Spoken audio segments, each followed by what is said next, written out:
இன்றைய news channel நண்பர்களுக்கு வணக்கம். நண்பர்களே, தற்போது உலகத்தில் புவிசார் அரசியலில் பெரும் குழப்பங்களும் பயமும் ஏற்பட்டு கொண்டிருப்பதை நீங்கள் அறிந்திருக்கலாம். அமெரிக்கா உலகத்தை ஆட்டிப்படைக்க நினைக்கின்றது என்பதுதான் உண்மை. நண்பர்களே, இந்தியா எனது நண்பன், நேட்டோ நாடுகளெல்லாம் எனது சகோதரர்கள் என்று கூறிக்கொண்டிருந்த அமெரிக்கா தற்போது அனைத்து நாடுகளையுமே எதிர்க்க ஆரம்பித்து விட்டது என்பது மிக தெளிவாகவே தெரிகிறது. வெனிசுலாவில் 5-6 ஆண்டுகளாக அதன் மீது ஏராளமான பொருளாதார தடைகளை விதித்துமே அதனால் அந்த வெனிசுலா நாடு தனது முக்கிய விளைபொருளான எண்ணெயை வெளிநாடுகளுக்கு ஏற்றுமதி செய்யாமல் அதிக அளவில் சிரமப்பட்டு கொண்டு வந்தபோது அதையெல்லாம் கவனித்து கொண்டிருந்த அமெரிக்கா உடனடியாக அமெரிக்க அதிபர் மதுரா அவர்கள் போதைப் பொருள் கடத்தலில் ஈடுபடுகிறார், அமெரிக்கர்களை கெடுத்து வருகிறார் என்ற ஒரு காரணத்தை கூறி அவரை அரெஸ்ட் செய்து அமெரிக்கா கொண்டு சென்றார் என்று நீங்கள் கேள்விப்பட்டிருப்பீர்கள். பிற நாட்டின் எல்லைக்கு உள்ளே சென்று அந்த நாட்டின் பிரசிடென்ட் அவர்களை கைது செய்து தனது நாட்டுக்கு கொண்டு சென்று தனது நாட்டில் உள்ள நீதிமன்றத்தில் நிறுத்தி அவரை சிறையில் அடைத்திருப்பது உலகத்திலேயே முதலாக அமெரிக்கா செய்த ஒரு மோசமான செயல் என்றே நாம் கூற வேண்டும். நண்பர்களே, இந்த செயலை எதிர்த்து உலகத்தில் எந்த நாடுமே எதிர்ப்பு தெரிவிக்கவில்லை. எந்த நாடுகளுமே அமெரிக்காவிற்கு எதிராக ஒன்று சேர்ந்து போரிட செல்ல விரும்பவில்லை. நண்பர்களே, அமெரிக்கா என்ன செய்கிறது என்றால் அதனுடைய உலக கடன் உலகத்திலேயே நம்பர் 1 என்ற அளவில் உள்ளது. டிரில்லியன் கணக்கில் அது கடனை வாங்கி குவித்துள்ளது. அதனுடைய பொருளாதாரம் அதிக பாதாளத்தில் சென்று கொண்டிருக்கிறது. அங்கு மக்கள் நிம்மதியாக வாழவில்லை. திரு ட்ரம்ப் அவர்கள் அறிவித்த அந்த டாரிஃப் காரணமாக அமெரிக்க மக்கள் அனைவருமே விலையேற்றத்தின் காரணமாக அதிக அளவில் சிரமப்பட்டு வருகிறார்கள் என்பதுதான் உண்மை. இந்த நிலையில் வெனிசுலாவை தான் கைப்பற்றிவிட்டேன், வெனிசுலாவில் அமெரிக்காவின் எண்ணெய் நிறுவனங்கள் எல்லாம் சென்று அங்கு எண்ணெய் வளத்தை புதிதாக உற்பத்தி செய்து அந்த எண்ணெயை அமெரிக்காவுக்கு ஏற்றுமதி செய்வார்கள். அந்த எண்ணெய்க்கான பணத்தை நாங்கள் வெனிசுலாவுக்கு தரமாட்டோம், அந்த பணம் முழுவதுமே அமெரிக்காவிலேயே இருக்கும் என்ற ஒரு ஆணையையும் திரு ட்ரம்ப் அவர்கள் விதித்துள்ளார். கியூபா நாட்டினை பிடிக்கப் போகிறேன், கிரீன்லாந்து நாட்டினை எனது நாட்டோடு இணைக்கப் போகிறேன், அவர்கள் தரவில்லை என்றால் அதை விலை கொடுத்து வாங்குவேன், விலை கொடுத்தும் அவர்கள் தரவில்லை என்றால் மிலிட்டரியை அனுப்பி கிரீன்லாண்டை அமெரிக்காவோடு இணைத்துக் கொள்வேன். ஏனென்றால் அந்த நாடு எனக்கு மிக மிக முக்கியம். நான் கிரீன்லாண்டை இணைத்து கொள்ளாவிட்டால் சீனா அல்லது ரஷ்யா ஏதாவது ஒன்று கிரீன்லாண்டை அவர்கள் பக்கம் சேர்த்து கொள்ளும். ஆகவே கிரீன்லாண்டை நான் அமெரிக்காவிடம் சேர்க்க போகிறேன் என திரு ட்ரம்ப் அவர்கள் கொக்கரித்து வருகிறார். நண்பர்களே, இவை எல்லாமே எண்ணெயினால் வரக்கூடிய பிரச்சனை. அமெரிக்கா கடந்த 5 ஆண்டுகளாக உக்ரைனில் நடந்த போரின் காரணமாக, இஸ்ரேலில் நடந்த போரின் காரணமாக பல வகைகளில் தன் நாட்டில் இருப்பில் இருந்த எண்ணெய் வளத்தை பிற நாடுகளுக்கு வழங்கிவிட்டது. இந்த நிலையில் அதற்கு உடனடியாக எண்ணெய் தேவை என்பதனால் அது வெனிசுலாவில் உள்ள எண்ணெயை கைப்பற்றுவதற்காக வெனிசுலாவை தனது கட்டுப்பாட்டில் கொண்டு வந்துள்ளது. கிரீன்லாண்டில் ஏராளமான எண்ணெய் வளங்களும் மினரல் ரிசோர்ஸ் ஆகியவை அதிகமாக இருப்பதால் கிரீன்லாண்டையும் தன் பக்கம் இணைத்துக் கொள்ள வேண்டும் என்று அவர் தற்போது அதிக முயற்சி எடுத்து அந்த செயலில் இறங்கியுள்ளார் என தெரிகிறது. கிரீன்லாந்து என்பது டென்மார்க்கின் கட்டுப்பாட்டில் உள்ள ஒரு தன்னாட்சி பெற்ற நிறுவனம். டென்மார்க் என்பது நேட்டோ அமைப்பில் உள்ளது. நேட்டோ அமைப்பில் ஏறக்குறைய 32 நாடுகள் அந்த நேட்டோ அமைப்பில் உள்ளன. கிரீன்லாண்டை இணைத்துக் கொள்ள போறேன் என்று கூறும்போது டென்மார்க் அதிபர் என்ன கூறுகிறார் என்றால், கிரீன்லாண்டை அமெரிக்கா எடுத்துக்கொள்ளும் சமயத்தில் நேட்டோ பிளவு ஏற்படும், டென்மார்க் நேட்டோவிலிருந்து விலகிக் கொள்ளும் என்று அவர் தெரிவித்துள்ளார். ஆனால் டென்மார்க்கிற்கு சப்போர்ட்டாக செல்லக்கூடிய ஒரு சூழ்நிலை எழவே இல்லை. நண்பர்களே, ஏதோ பிரான்ஸ், ஜெர்மனி போன்ற நாடுகள் எல்லாம், இங்கிலாந்து போன்ற நாடுகள் எல்லாம் கிரீன்லாந்து டென்மார்க்கில் உள்ளது, அது நேட்டோ நாடுடன் உள்ள பகுதி, அதை அமெரிக்கா எடுத்துக்கொள்ளக்கூடாது என ஒரு பேச்சுக்கு ஒரு அறிக்கை வெளியிட்டுள்ளனரே தவிர டென்மார்க்கிற்கு சப்போர்ட்டாக அல்லது அமெரிக்காவிற்கு எதிராக அந்த நேட்டோ நாடுகள் எல்லாம் அமெரிக்காவிலிருந்து விலகி வெளியே வருமா என்றால் நிச்சயம் வரவே வராது. நண்பர்களே, வெனிசுலாவை அமெரிக்கா தன் வசம் எடுத்துக்கொண்டதை தவறு என்று பிரான்ஸ் நாடும் சொல்லவில்லை, அது ஒரு நேட்டோ நாடு. ஜெர்மனியும் சொல்லவில்லை, அது ஒரு நேட்டோ நாடு. இங்கிலாந்து நாடு மட்டும் இவ்வாறு அமெரிக்கா சென்றது தவறு என்று கூறியுள்ளது. மற்ற எந்த நேட்டோ நாடுகளும் இதை பற்றி வாய் திறக்கவே இல்லை. இந்த நேட்டோ நாடுகள் எல்லாம் அமெரிக்காவுக்கு சப்போர்ட் செய்கின்றன.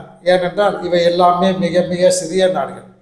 அமெரிக்காவின் இராணுவத்திற்கு எதிராக பிரான்சின் இராணுவமோ, ஜெர்மனியின் இராணுவமோ, இத்தாலியின் இராணுவமோ அல்லது நேட்டோ அனைத்து நாடுகளும் ஒன்று சேர்ந்து தனது இராணுவத்தை அமெரிக்காவுக்கு எதிராக கொண்டு சென்றாலும் நிச்சயம் அமெரிக்காவை தோற்கடிக்க முடியாது. ஆகவே நேட்டோ நாடுகள் எல்லாமே பேசாமல் வாய்மூத்தி இருக்கின்றன. அதன் காரணமாகவே அமெரிக்கா ஆடு ஆடு என்று ஆடுகிறது. ஐரோப்பிய நாடுகள் எதுவுமே, ஐரோப்பிய யூனியன் உட்பட எதுவுமே வாய் திறக்கவில்லை. வெனிசுலாவில் அமெரிக்கா செய்தது தவறு என்று அவர்கள் எந்த விதமான அறிக்கையும் வெளியிடவில்லை யூரோப்பியன் யூனியனிலிருந்து. வெனிசுலாவில் இவ்வாறு அவர் செய்தது மட்டுமில்லாமல் ஈரான் நாட்டில் அங்கே நடக்கக்கூடிய தற்போது போராட்டத்தை பயன்படுத்தி ஈரானை தன் பக்கம் நான் வைத்துக் கொள்ளப் போகிறேன், ஈரான் மீது போர் தொடுக்கப் போகிறேன் என்று அவர் கூறி வருகிறார். ஈரானில் எண்ணெய் வளம் அதிகம் உள்ளது என்பது நமது இந்திய நியூஸ் சேனல் நண்பர்களுக்கு தெரியும். ஆகவே எண்ணெய் வளம் முழுவதுமே தனது கட்டுப்பாட்டில் கொண்டு வந்து விட வேண்டும் என்று ஒரு குறிக்கோளோட திரு ட்ரம்ப் அவர்கள் இறங்கி அந்த செயலில் வேகமாக சென்று கொண்டிருக்கிறார். இதை கண்டு மத்திய கிழக்கு நாடுகள் எல்லாமே ஒரு அச்சத்தில் இருக்கின்றது. சவுதி அரேபியாவையோ அல்லது யுனைடெட் அரப் எமிரேட்ஸ் நாட்டையோ அல்லது பிற எண்ணெய் வளங்கள் உள்ள அரேபிய நாடுகளையோ தன்னுடன் இணைத்து கொள்ள பின்னர் முயற்சி செய்யலாம் திரு ட்ரம்ப் அவர்கள் என்று அவை அனைத்துமே அச்சத்தில் உள்ளன. இன்று முக்கியமான அறிவிப்பு ஒன்றை திரு ட்ரம்ப் அவர்கள் வெளியிட்டுள்ளார். என்னவென்றால், வெனிசுலாவின் அதிபர் நான் தான் என்று கூறியுள்ளார். வெனிசுலாவின் அதிபரை கைது செய்து அமெரிக்காவில் சிறையில் அடைத்துவிட்டு வெனிசுலா நாட்டிற்கு தான் அதிபர் என்று அவர் கூறியுள்ளார். நண்பர்களே, அதுவும் ஒரு பக்கம் இருக்க, வெனிசுலாவில் அமெரிக்கர்கள் எல்லாமே தயவு செய்து மிக சீக்கிரமாக அமெரிக்கா திரும்பி விடுங்கள், அங்கே உங்கள் உயிருக்கு ஆபத்து.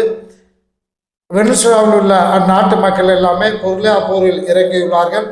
அமெரிக்கர்களை பார்த்து அமெரிக்க வாகனங்களை பார்வையிட்டு அவர்கள் உங்களை தொந்தரவு செய்யக்கூடிய உங்கள் உயிருக்கு ஆபத்து ஏற்படலாம். ஆகவே உடனடியாக வெனிசுலாவுடைய அமெரிக்கர்கள் வெளியேறுங்கள் என்று ட்ரம்ப் அவர்கள் அறிக்கை வெளியிட்டுள்ளார். நண்பர்கள், அதுபோன்றுதான் வெனிசுலாவிலும் அங்குள்ள மக்கள் கொரில்லா போரில் ஈடுபட்டு அமெரிக்கர்களை அங்கு ஒரு வழி செய்து விடலாம் என்று அந்த நாட்டு மக்கள் இறங்கியுள்ளதாகவும் தகவல்கள் வந்து கொண்டிருக்கின்றன. நண்பர்களே, அமெரிக்காவில் நேற்று நடந்த எண்ணெய் தயாரிப்பு நிறுவனங்கள் கூட்டத்தில் திரு ட்ரம்ப் அவர்கள் பேசும்போது, நீங்கள் எல்லாமே வெனிசுலாவில் சென்று புதியதாக எண்ணெய் வளங்களை கண்டுபிடித்து அங்குள்ள எண்ணெய் வளங்களை அமெரிக்காவிற்கு ஏற்றுமதி செய்வதற்கு நீங்கள் முதலீடு செய்ய வேண்டும் என்று வற்புறுத்தியுள்ளார்.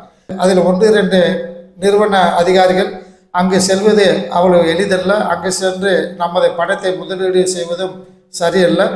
ஏனென்றால் பின்னாளில் அங்கு முதலீடு செய்த அமெரிக்க நிறுவனங்களின் உரிமத்தை அவர்கள் தன் நாட்டின் வசமாக ஆக்கிக் கொள்ளக்கூடிய வாய்ப்புகள் அதிகமாக உள்ளன. ஏற்கனவே இவ்வாறு வெனிசுலாவில் பல முறை நடந்துள்ளது. ஆகவே அங்கு சென்று முதலீடு செய்வது அவ்வளவு எளிதல்ல என்று அந்நாட்டின் கம்பெனி நிறுவனர்கள் கருத்து தெரிவித்துள்ளதாகவும் தகவல் வந்து கொண்டிருக்கின்றன. நண்பர்களே, இதில் மிக முக்கியமான ஒரு நோக்கம் என்னவென்றால், ரஷ்யா மற்றும் சீனா ஆகிய 2 நாடுகளுமே திரு ட்ரம்ப் அவர்கள் செய்த இந்த செயலுக்கு ஏதோ ஒரு பேச்சுக்காக அறிக்கை வெளியிட்டார்களே ஒழிய 2 நாடுகளுமே ஒன்று சேர்ந்து அமெரிக்காவை மிக கடுமையாக எச்சரித்து வெனிசுலாவில் உள்ளே செல்வதை நீங்கள் நிறுத்த வேண்டும், இல்லை என்றால் மிக கடுமையான விளைவுகளை சந்திக்க வேண்டியிருக்கும் என்று ஒரு வார்த்தை கூட ரஷ்யாவோ அல்லது சீனாவோ வெளிப்படையாக கூறவில்லை. நண்பர்களே, ரஷ்யாவின் கப்பல் ஒன்றினையும் சீனாவின் கப்பல் ஒன்றினையும் வெனிசுலாவிலிருந்து கச்சா எண்ணெயை ஏற்றி சென்ற கப்பலை 2 கப்பல்களையும் அமெரிக்க படைகள் அவற்றை தடுத்து அவற்றை அமெரிக்காவிற்கு கொண்டு சென்றுள்ளதாக தகவல்கள் வந்து கொண்டிருக்கின்றன.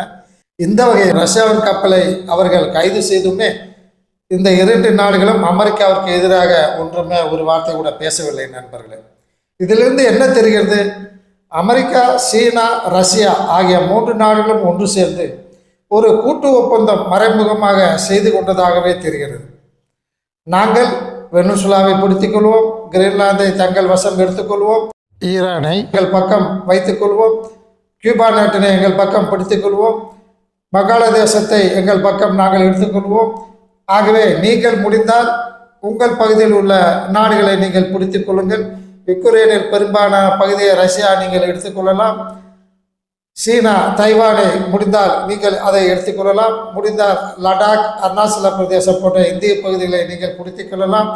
நான் ஒன்றும் சொல்ல மாட்டேன், நான் செய்வதை நீங்கள் ஒன்றும் சொல்லக்கூடாது என்ற ஒரு கோணத்தில் இந்த 3 நாடுகளும் மறைமுகமாக ஒப்பந்தம் செய்துள்ளதாக தெரிகிறது நண்பர்களே. ஒப்பந்தம் செய்யாவிட்டாலும் அதுதான் இயற்கையாக நடக்கப் போகிறது.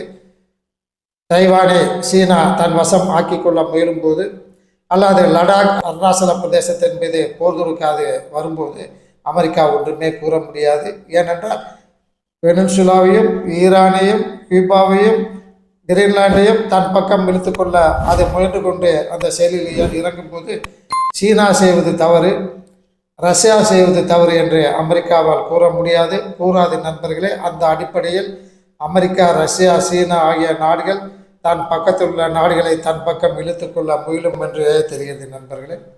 அமெரிக்கா, ஜப்பான், ஆஸ்திரேலியா, இந்தியா ஆகிய 4 நாடுகள் சேர்ந்து குவாட் என்ற ஒரு அமைப்பினை ஏற்படுத்தின. அந்த குவாட் அமைப்பு தற்போது எந்த விதத்திலும் செயல்படுவதாக தெரியவில்லை. இந்த குவாட் அமைப்பு என்பது உண்மையிலேயே அமெரிக்காவால் சைனாவிற்கு எதிராக ஆரம்பிக்கப்பட்ட ஒரு அமைப்பு.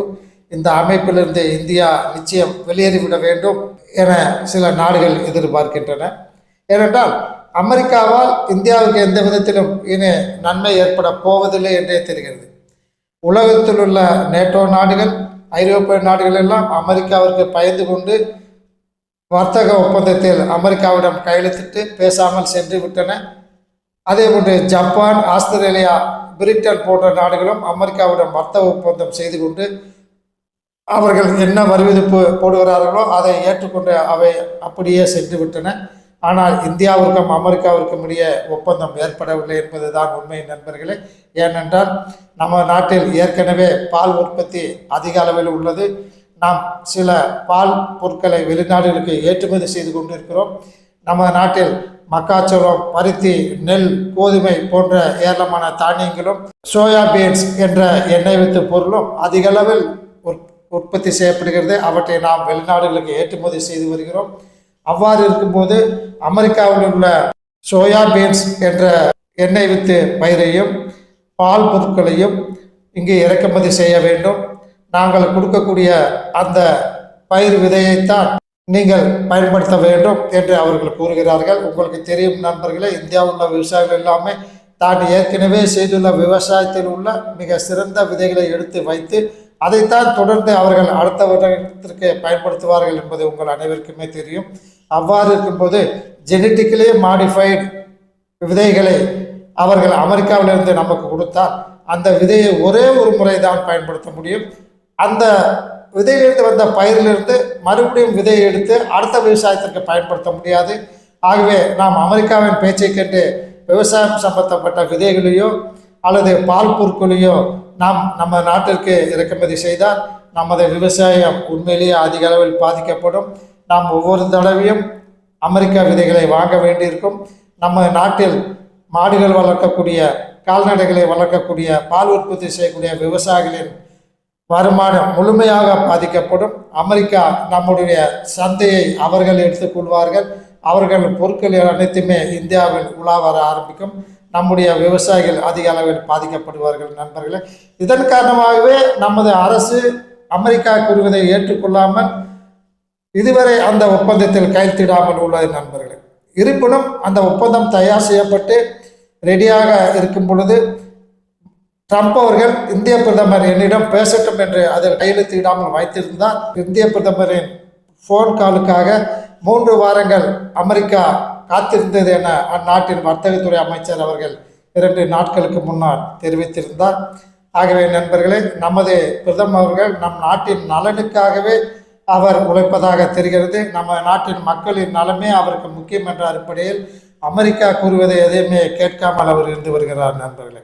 இந்த சூழலில் அமெரிக்கா மற்ற நாடுகளை தன் பக்கம் பிடித்து தனது நாடுடன் இணைத்துக் கொள்ள முயற்சிக்கும் போது சீனா நமது நாட்டின் மீது படையெடுத்து லடாக், அருணாச்சல பிரதேசம் போன்ற பகுதிகளை தன்னுடன் இணைத்துக் கொள்ள முயற்சிக்கலாம். அந்த நேரத்தில் நமக்கு உதவி செய்வதற்கு தற்போதுள்ள இந்த ஜியோ பாலிட்டிக்ஸ் அடிப்படையில் ரஷ்யா நமக்கு உண்மையிலேயே வந்து உதவி செய்யும் என்றால் அது நிச்சயம் இருக்காது என்றே தோன்றுகிறது நண்பர்களே. ஆகவே நாம் எதிரி நாடுகளை நம் மீது படையெடுக்கக்கூடிய நாடுகளை நாம் எதிர்த்து அவர் மீது வெற்றி கொள்ள வேண்டுமென்றால் நமது இன்றைய நியூஸ் சேனல் நாம் பல முறை கூறியுள்ளோம் நண்பர்களே, நாம் அமெரிக்காவை எதிர்த்து போரிடக்கூடிய சூழ்நிலை நிச்சயம் வரும் என்று கூறியுள்ளோம். அதுதான் நடக்கப் போவதாக தெரிகிறது நண்பர்களே. ஏனென்றால் சீனா நம் மீது போர் தொடுக்கும் போது நிச்சயம் அமெரிக்கா நம்முடன் வராது. அருணாச்சல பிரதேசம், லடாக் பகுதிகளை பிடித்துக்கொள்ள அது முயற்சிக்கும். அதே போன்று நமது வடகிழக்கு மாகாணங்களை தனது இராணுவத்தை வங்காளதேச நாட்டில் வைத்துக்கொண்டு அந்த பகுதிகளை பிடிப்பதற்கு அமெரிக்கா நிச்சயமாக முயலக்கூடும் நண்பர்களே. ஆகவே நாம் நம்முடைய இராணுவத்தின் பலத்தை அதிக அளவில் மிக வேகமாக முன்னேற்ற வேண்டிய ஒரு சூழ்நிலையில் இருக்கிறோம். நமது நாட்டிற்கு தேவையான விமானங்கள், நமது நாட்டிற்கு தேவையான ஆயுதங்கள் அனைத்தையுமே நமது உள்நாட்டில் உற்பத்தி செய்வது அல்லது வெளிநாடுகளிலிருந்து உடனடியாக வாங்குவது போன்ற செயல்களில் நாம் உடனடியாக இறக்க வேண்டிய ஒரு கட்டாயத்தில் இருக்கின்றோம் நண்பர்களே. நமது இராணுவத்தில் செலவு செய்யக்கூடிய நிதியின் இலக்கினை 2 அல்லது 3 மடங்காக அதனை அதிகரித்து நமது நாட்டின் முப்படைகளையும் நாம் அதிக அளவில் முன்னேற்றம் செய்தால்தான் நாம் அமெரிக்கா அல்லது சீனாவின் எதிர்ப்பை சமாளிக்கக்கூடிய ஒரு சூழ்நிலை ஏற்படும் என்றே தெரிகிறது நண்பர்களே. இதுவரை பிரான்ஸ் நாடோ, ஜெர்மனியோ, இத்தாலியோ அல்லது மற்ற எந்த ஐரோப்பிய நாடுகளோ அமெரிக்காவின் செயலை கண்டிக்கவே இல்லை. சீனாவும் ரஷ்யாவும் ஒன்று சேர்ந்து அமெரிக்கா மீது போர் தொடுக்க போவதும் இல்லை. ஆகவே இந்த 2026ஆம் ஆண்டில் அமெரிக்கா ஏராளமான நாடுகளை தன் பக்கம் சேர்த்து கொள்வதிலேயே ஒரே குறியாக இருக்கும் என்றே தெரிகிறது நண்பர்களே. ஆகவே உலகம் முழுவதுமே ஒரு பயத்திலும் ஒரு குழப்பத்திலும் இந்த 2026ஆம் ஆண்டை கடத்த வேண்டிய ஒரு கட்டாயத்தில் இருக்கின்றன நண்பர்களே. இது போன்ற செய்திகள் உங்களுக்கு பிடித்திருந்தால் தயவுசெய்து இன்றைய நியூஸ் யூடியூப் சேனலுக்கு சப்ஸ்கிரைப் செய்து கொள்ளுங்கள். கீழே உள்ள லைக் பட்டனை அழுத்தி லைக் செய்துவிட்டார்கள் நண்பர்களே. உங்கள் கமெண்ட் ஏதேனும் இருந்தால் இந்த சேனல் வளர்வதற்காக உங்களுடைய கமெண்ட்களை கமெண்ட் செக்ஷனில் தெரிவிக்கும்படியே அன்புடன் கேட்டுக்கொள்கிறேன். இத்துடன் இன்றைய நியூஸ் இந்த வீடியோ செய்தியை முடித்துக்கொள்ளலாம். நன்றி, வணக்கம். இதுபோன்ற இராணுவத்தின் வளர்ச்சி, நாட்டின் வளர்ச்சி, பொருளாதார வளர்ச்சி போன்ற செய்திகளை உடனுக்குடன் தெரிந்து கொள்ள இன்றைய நியூஸ் சேனலுக்கு சப்ஸ்கிரைப் செய்து கொள்ளவும்.